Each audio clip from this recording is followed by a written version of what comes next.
There were no written rules, no handbook, no family meeting where your parents explained what was expected. But somehow, if you grew up in Britain in the 70s and 80s, you just knew. You knew how to behave at the dinner table. You knew how to speak to adults. You knew what would get you in trouble before you even thought about doing it. These weren't laws. They were unspoken codes, and every British kid understood them. If you enjoy rediscovering the Britain we grew up in, make sure to like this video and subscribe. Because we're about to count down 15 unspoken rules every British kid from the 70s and 80s knew. Some were about manners, some were about survival, and all of them shaped the way an entire generation was raised. Let's start with number 15. Rule 15, you eat what's put in front of you. No questions, no complaints. Your mom spent time cooking dinner, and you ate it. Even if it was liver, even if it was Brussels sprouts boiled until they turned gray. You sat there, and you finished your plate. There are children starving in Africa, your parents would say. And that was the end of the discussion. Leaving food on your plate wasn't just rude, it was wasteful. And waste was unforgivable. You learned to eat foods you hated. You learned to hide peas under mashed potatoes.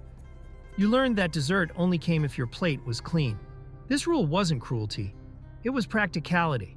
Food cost money, and you didn't waste money. Rule 14. Children don't interrupt adult conversations. If adults were talking, you waited.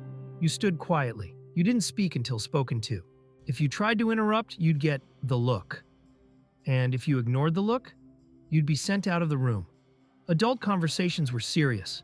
They were about bills, work, gossip, things children didn't need to hear. Your job was to be seen, not heard. This wasn't about being ignored.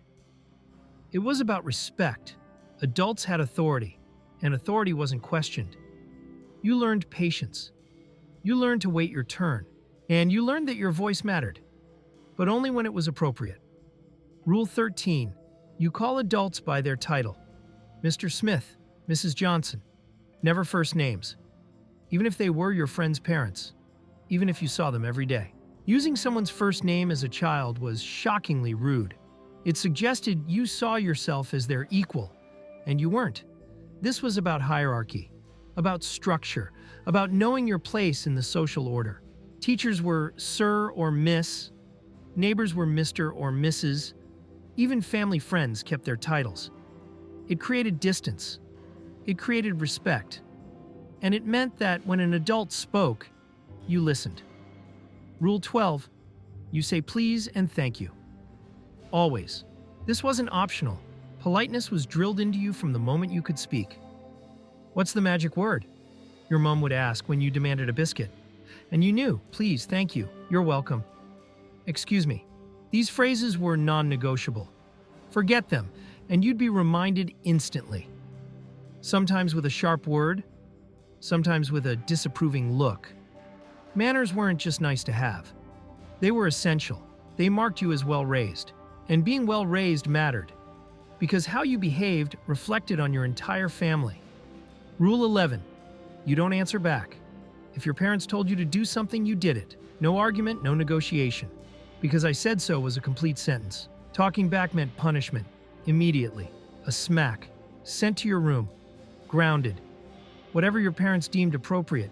You didn't get to explain yourself. You didn't get to defend your position. You obeyed. This rule created frustration. It felt unfair, but it also created discipline. You learned that life wasn't a debate. Authority existed, and sometimes you just had to accept it. Rule 10, elbows off the table. Dinner wasn't just about eating, it was about manners. And one of the cardinal sins was putting your elbows on the table. Elbows off, your mom would say, without even looking up. You'd pull them back instantly. This rule came from an older time, a more formal time, but it persisted. Because it was a visible sign of proper behavior. You sat up straight. You used your knife and fork correctly. You chewed with your mouth closed. Dinner was training for how to behave in the world. And the table was your classroom. Rule 9, you don't speak with your mouth full. If someone asked you a question while you were chewing, you waited. You finished. You swallowed. Then you answered. Speaking with your mouth full was disgusting, and disgusting behavior wasn't tolerated. This rule was about self-control, about thinking before you acted. It was a small thing, but small things mattered, because manners were made up of 100 small things. And if you couldn't manage the small things, how could you be trusted with the big ones? Rule 8, behave yourself or I'll tell the police. This was the nuclear option, the ultimate threat. If you don't stop that, I'll call the police. And you believed it. You genuinely believed your parents would call the police if you misbehaved badly enough. The idea of a stern police officer showing up at your door, notebook in hand, was terrifying. It didn't matter that it was unlikely. The threat worked. Authority figures, teachers, headmasters, vicars, police, were respected, feared even, and parents knew it. One mention of calling someone an authority, and children straightened up immediately. Rule 7, finish your homework before you play. Work came first, always. If you had homework, you sat at the kitchen table and did it. No TV, no playing outside, not until it was done. Your parents checked it. They didn't help you. Homework was your responsibility, but they made sure it was finished. This rule taught priorities. It taught discipline, and it taught you that fun was earned, not given. You didn't question it, you just did it, because that's what was expected. Rule 6, respect your elders. This wasn't just about your parents, it was about all adults, grandparents, teachers, neighbors, shopkeepers. If an elderly person got on the bus, you stood up and gave them your seat. If a neighbor needed help carrying shopping, you offered. Respecting elders wasn't optional. It was a fundamental part of being a decent person. And if you failed to show respect, you'd be reminded, loudly, publicly, embarrassingly. Rule 5, go outside and play. This wasn't a suggestion, it was an instruction. You're not sitting inside all day. Go outside. So you did. You played in the street. You climbed trees. You rode your bike. You didn't come home until the streetlights came on. This rule wasn't about giving you freedom. It was about getting you out of the house. Parents needed peace, and you needed fresh air. So outside you went, unsupervised, unprotected, and somehow you survived. Rule 4, you don't waste money. Pocket money was limited. And once it was gone, it was gone. There was no advance, no loan. You learned to budget, to save, to think carefully before you spent. Sweets or football stickers, a comic or the cinema. These were real decisions, because you couldn't have both. This rule taught responsibility. It taught consequences. And it taught you that money didn't grow on trees, even if your dad occasionally joked that it did. Rule 3, bedtime is bedtime. When your parents said it was time for bed, that was it. No negotiation. No 5 more minutes. You brushed your teeth, you put on your pajamas, you got into bed, even if you weren't tired, even if your favorite show was on. Bedtime was sacred, because parents needed time alone, time to talk, time to relax, time away from children. You didn't understand that then, but you do now. Rule 2, say goodnight before you go to bed. You didn't just disappear upstairs. You went to your parents, wherever they were sitting, and you said goodnight. This was a ritual, a small moment of connection. It didn't matter if you'd been arguing all day. You said goodnight, and they said it back.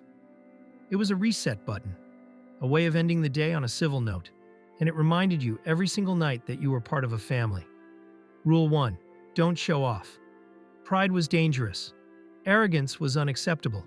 If you did well at school, you were quietly proud. But you didn't brag. If you got a new bike, you enjoyed it. But you didn't rub it in. Modesty was a virtue. Showing off was vulgar. This rule shaped how British people behave to this day. The instinct to downplay success, to be self-deprecating, to never seem too pleased with yourself. It started here, in childhood, as an unspoken rule that everyone understood. These rules weren't written down. They didn't need to be. They were passed down, from parent to child, from generation to generation. They shaped behavior, built character, and created a shared understanding of what it meant to be British. Some of these rules seem harsh now. Some seem outdated. But they worked. They created a generation that understood respect, responsibility, and discipline. A generation that knew how to behave. So tell us, which rule do you remember most? Which one did you break? Which one do you wish still existed? Drop your answer in the comments. Share this video with anyone who grew up the same way. And subscribe for more journeys into the Britain we grew up in. Because some rules are worth remembering, even if they're unspoken.